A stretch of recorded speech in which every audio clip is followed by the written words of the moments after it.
All right, so today we're going to talk about fermentation and what it means to undergo anaerobic respiration.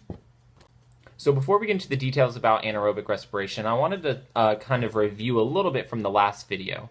So oxygen is a super important molecule in cellular respiration or aerobic respiration because it acts as the final electron acceptor.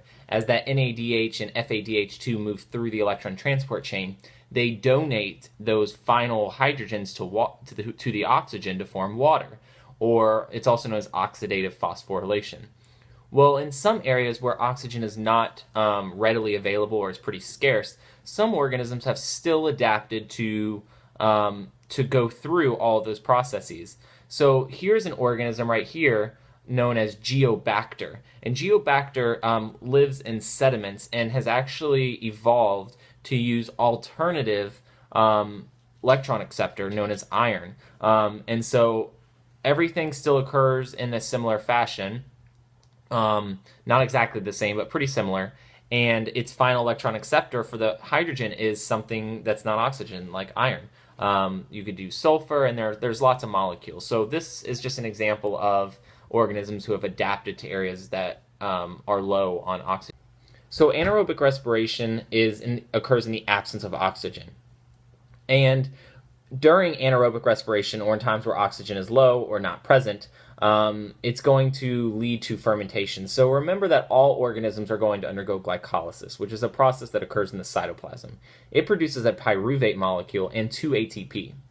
Not a lot of energy is given off here. Well, for these organisms that don't have a mitochondria or do not have a lot of oxygen, they are going to undergo a type of fermentation, depending on what type of organism you're talking about. And fermentation has evolved because it allows that NADH, which became oxidized during glycolysis, to then become reduced so it can continue that process of glycolysis.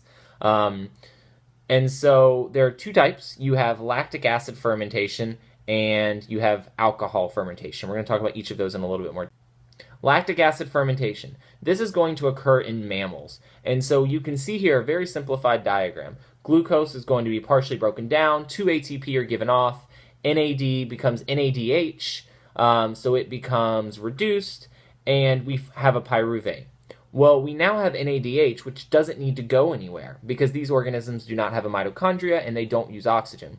So they have evolved to undergo fermentation, meaning they are going to oxidize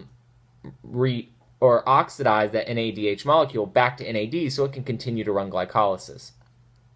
This pyruvate being fermented into lactic acid is driven by an enzyme known as lactic acid dehydrogenase. And so our end result here is lactic acid. And so for you guys, if you've ever been running or you've ever gotten a cramp, that means that you were low on oxygen or oxygen deprived.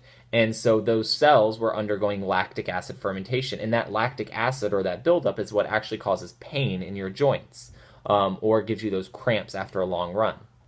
The second type of fermentation is alcoholic fermentation. And this is going to occur in yeast.